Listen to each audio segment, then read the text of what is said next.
saya hormati Bapak Dr. Ahmad Irfani, SE, MAG.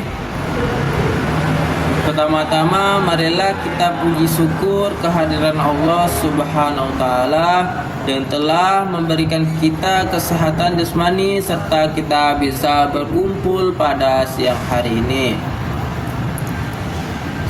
Salawat serta salam tak lupa kita curahkan kepada baginda besar kita, yaitu Nabi Muhammad SAW, yang telah membawa umatnya dari zaman kegelapan menuju zaman Islam, menuju zaman terang menerang.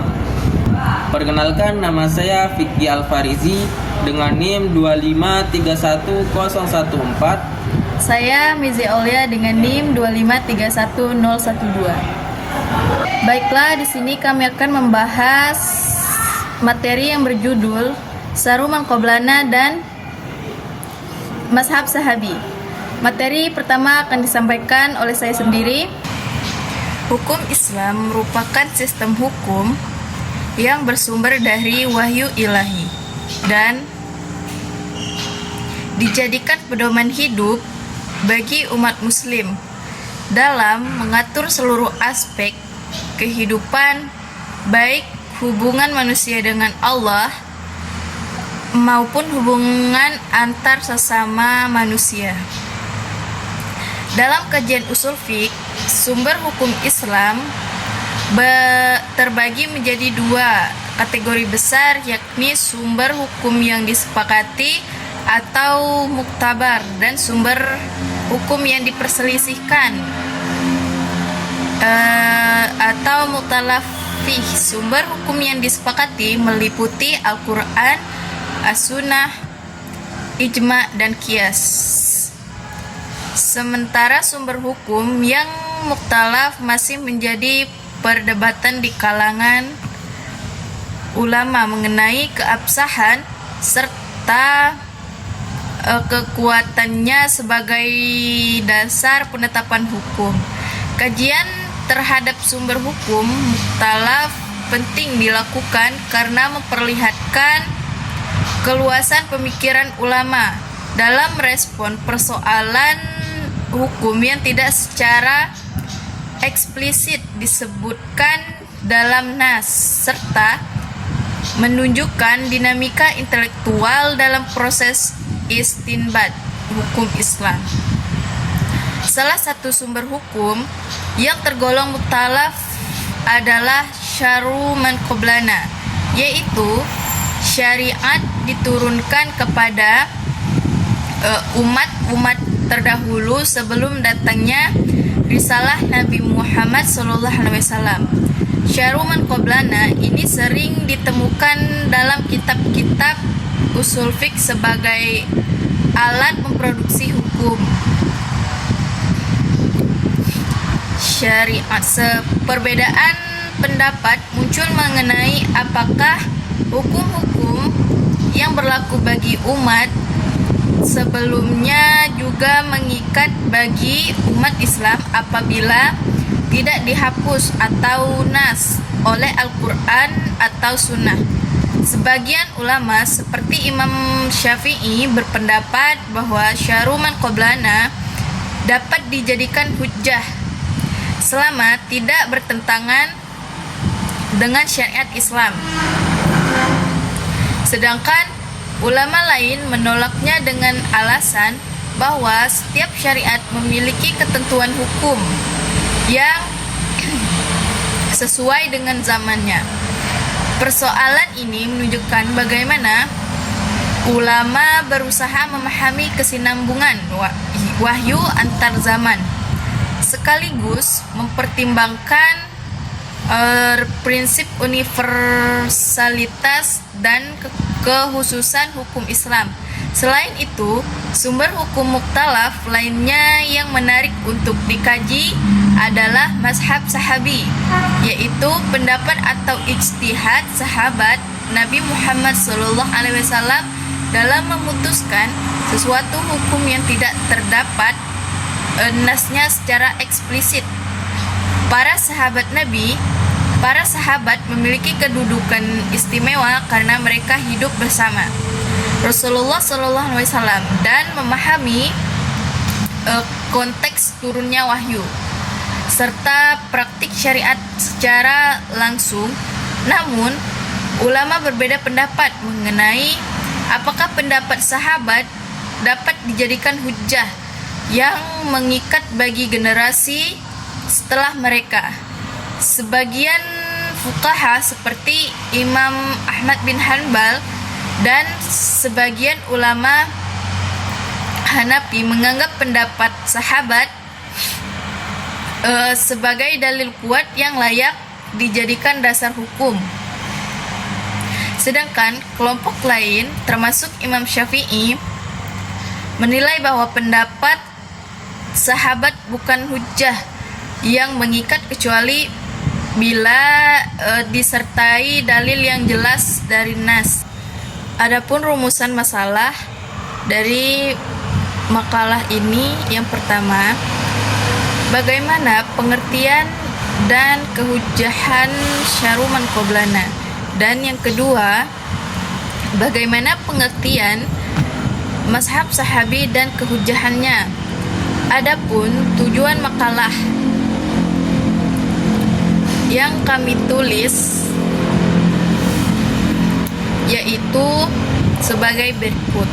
Yang pertama, untuk memahami pengertian dan kehujjahan syar'u man qablana. Dan yang kedua, untuk mengetahui pengertian mazhab sahabi dan kehujjahannya. Baiklah, di sini saya akan membahas pengertian syar'u man qablana. Syar'u secara etimologi berarti mengalir. Syariat adalah bentuk isim, fa'ilnya secara bahasa adalah tempat yang didatangi orang yang ingin minum, yang dilintasi manusia untuk menghilangkan rasa haus mereka. Secara etimologis, syariat adalah jalan yang dilalui oleh manusia, sedangkan secara terminologis adalah kumpulan hukum syara' yang dinyatakan dalam Al-Quran dan As-Sunnah, baik berkaitan dengan akidah atau perbuatan manusia seperti muamalah, ibadah, sanksi hukum dan sebagainya. Maka yang dimaksud dengan syar'u man qablana adalah hukum yang disyariatkan oleh Allah kepada umat sebelum kita dan diturunkan kepada para nabi dan rasulnya untuk disampaikan kepada mereka. Syariat yang dibawa para rasul terdahulu sebelum diutus Nabi Muhammad SAW yang menjadi petunjuk bagi kaumnya, seperti syariat Nabi Ibrahim alaihissalam, syariat Nabi Musa alaihissalam, syariat Nabi Daud alaihissalam, dan syariat Nabi Isa alaihissalam, dan lain sebagainya.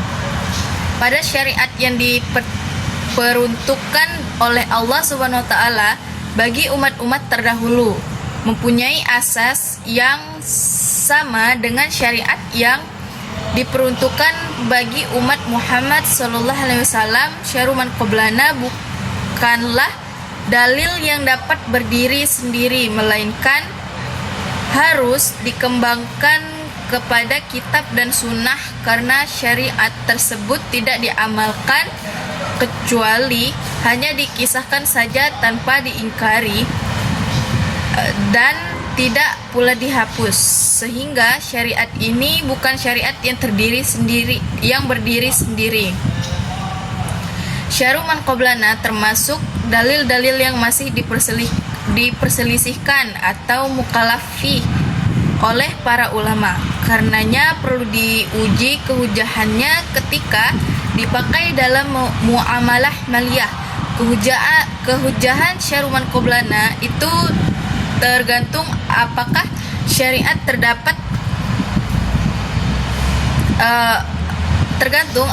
syariat terdahulu tersebut tercatat dan dijelaskan dalam Al-Quran dan hadis atau tidak. Jika syariat terdahulu itu tercatat dalam rujukan umat Islam tersebut, maka memiliki beberapa kemungkinan.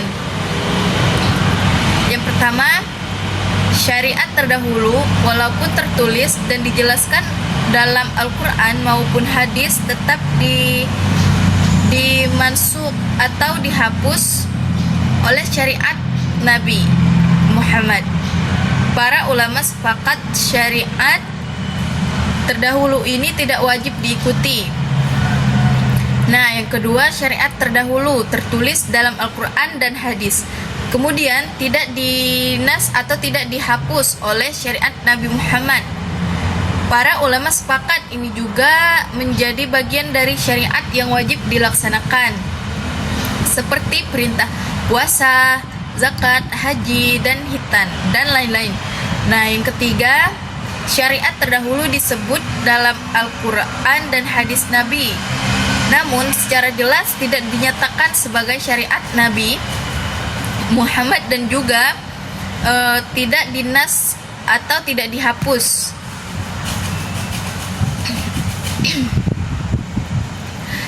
Pada prinsipnya, syariat yang diperuntukkan Allah bagi untuk umat terdahulu mempunyai asas yang sama dengan syariat yang dibawa Nabi Muhammad.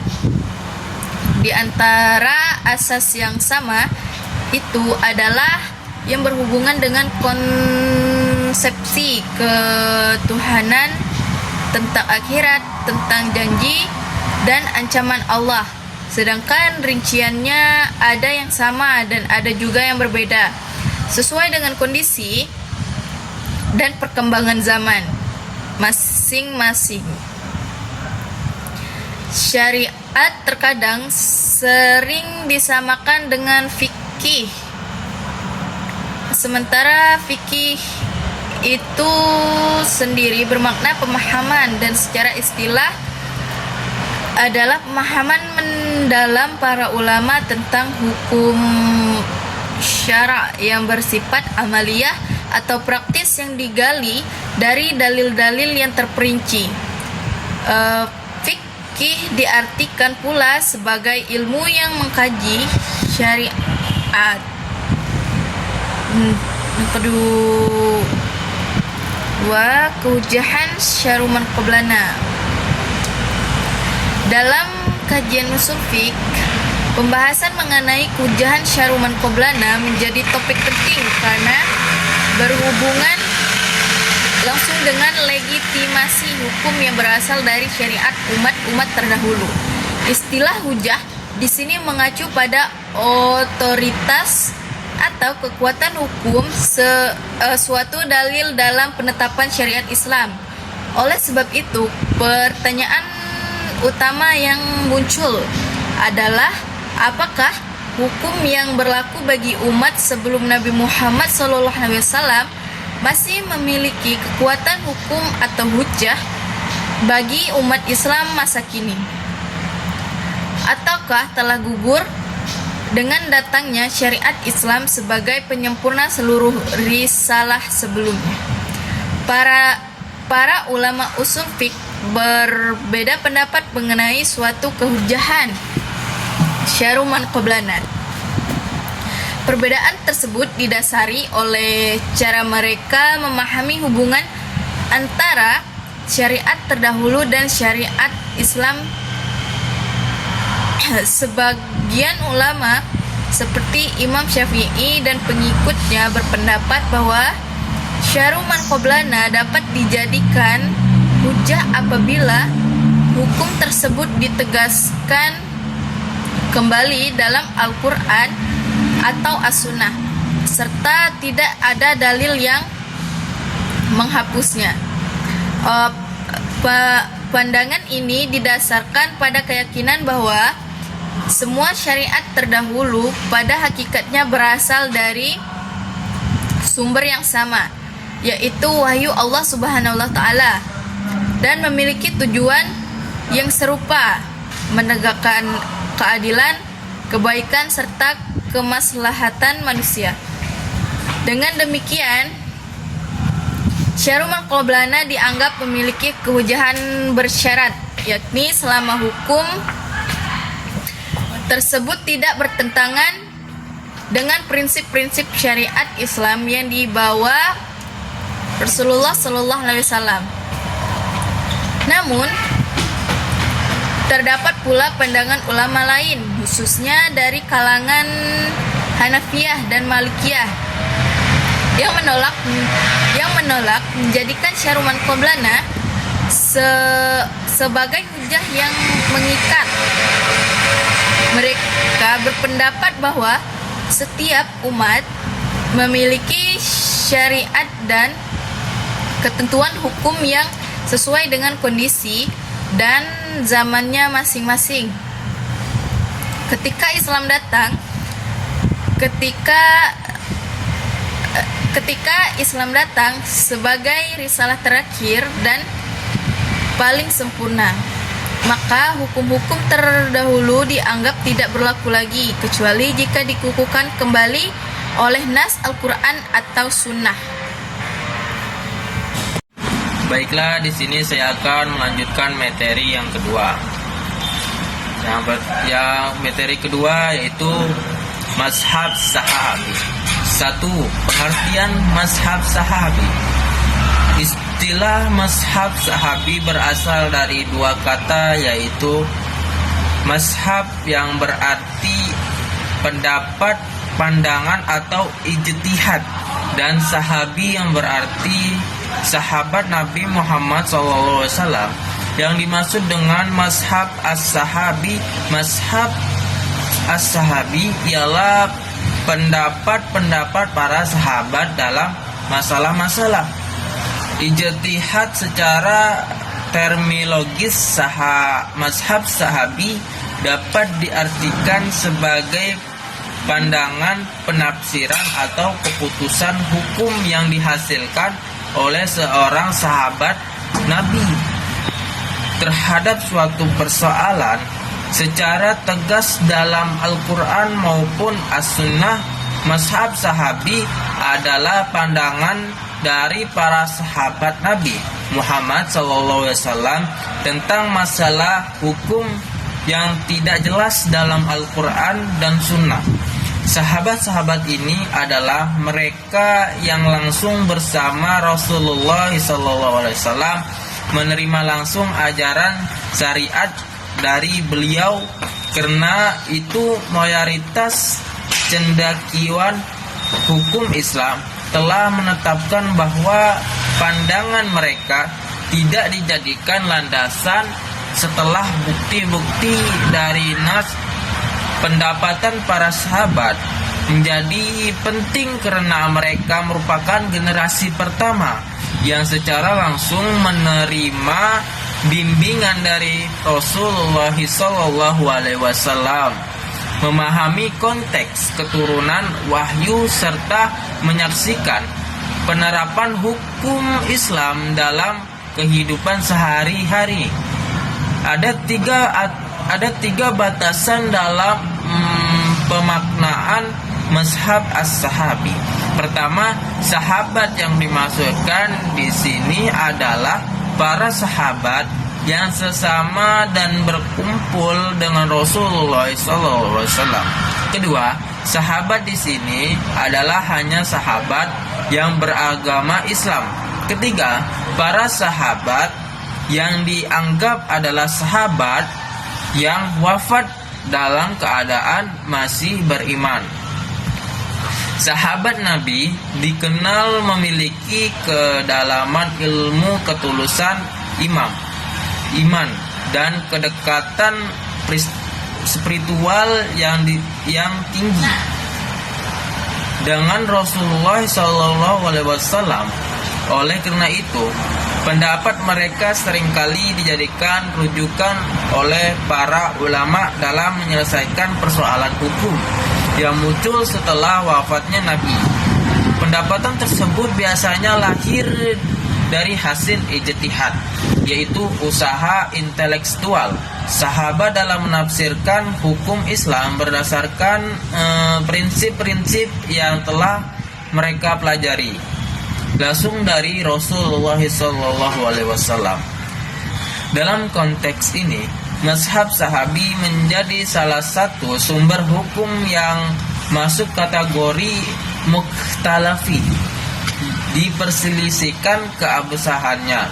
Di kalangan ulama usulul fiqh, para ulama mengategorikan perkataan para sahabat ke dalam beberapa jenis. Pertama, perkataan para sahabat tentang hal-hal yang tidak termasuk dalam objek ijtihad.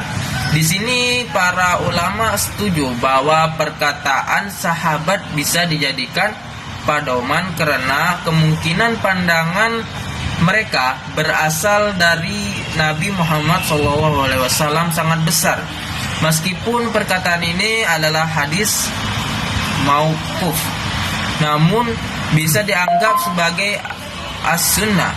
Kedua, perkataan sahabat yang disetujui oleh sahabat lain, pandangan sahabat dalam kasus ini dianggap sebagai pedoman karena masuk dalam kategori ijma. Kesepakatan ketiga, perkataan sahabat yang tersebar di kalangan sahabat tanpa adanya penolakan dari sahabat lain.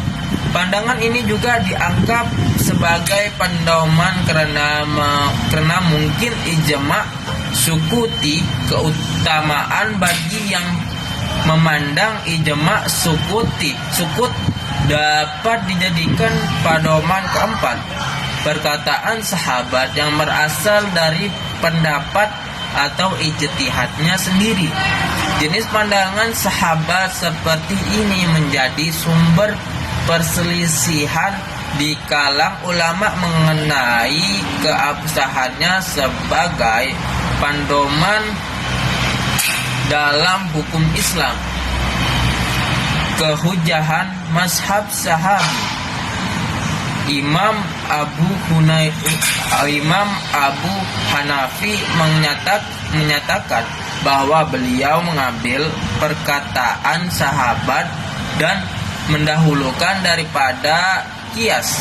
Perbedaan dengan sebagian sahabat Abu Hanifah, ada yang berargumen lebih mendahulukan nalar daripada mazhab as-sahabi dalam sebagian hukum ruf dan argumen. Sahabat tersebut diperoleh dari Abu Hanifah sendiri. Dasar yang digunakan Abu Hanifah adalah menyatakan beliau sendiri, yaitu apabila yang tidak menjumpai di kitab Allah dan sunnah Rasulullah, maka aku mengambil pandangan para sahabat dengan mengambil pendapat seorang sahabat yang aku kehendaki, dan aku mengabaikan pendapat seorang sahabat yang aku kehendaki, serta aku tidak pernah berpaling dari perkataan para sahabat ke perkataan yang lain. Ulama Maliki berpendapat bahwa argumen tentang kehujahan mazhab sahabi, kebanyakan hukum-hukum yang telah termaktub dalam kitab Al-Mutakha didasarkan atas fatwa para sahabat. Imam Syafi'i dalam kitab berkata, jika kami tidak menjumpai dasar-dasar hukum dalam Al-Quran dan Sunnah, maka kami kembali kepada pendapat para sahabat atau salah seorang dari mereka. Kemudian jika kita harus bertakdim, maka kita lebih senang mengikuti pendapat Abu Bakar, Umar, dan Utsman. Karena jika kita tidak menjumpai dalalah dalam perbedaan yang menunjuki kepada yang lebih dekat kepada Al-Quran dan Sunnah, niscaya kita mengikuti pendapat yang mempunyai dalalah. Imam Ahmad bin Hambal mengambil pendapat sahabat mazhab sahabi. Sungguhnya mazhab sahabi adalah hujah asyariyah yang didahulukan daripada qiyas.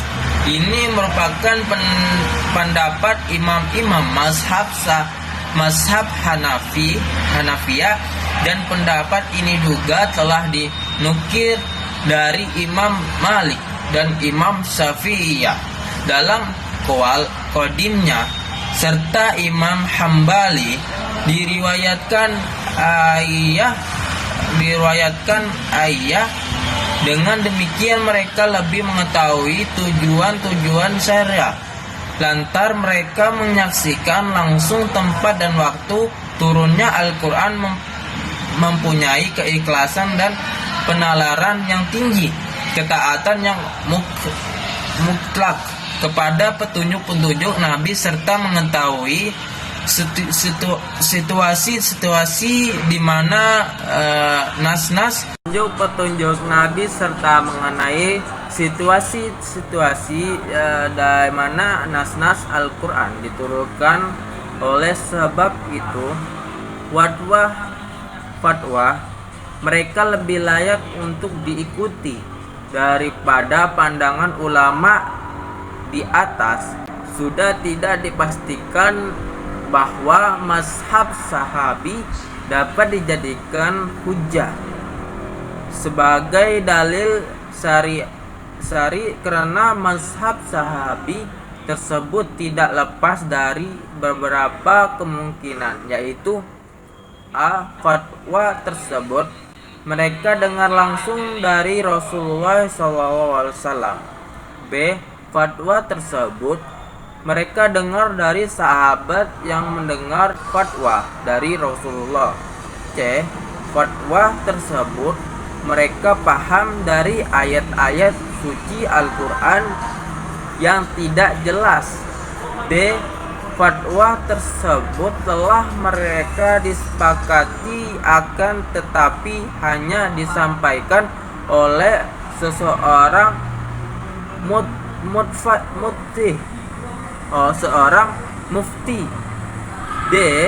Fatwa tersebut merupakan pendapat sahabat secara pribadi lantar mereka menguasai bahasa Arab secara sempurna, sehingga mereka mengetahui dalalah lafaz terhadap suatu yang tidak kita ketahui, atau karena mereka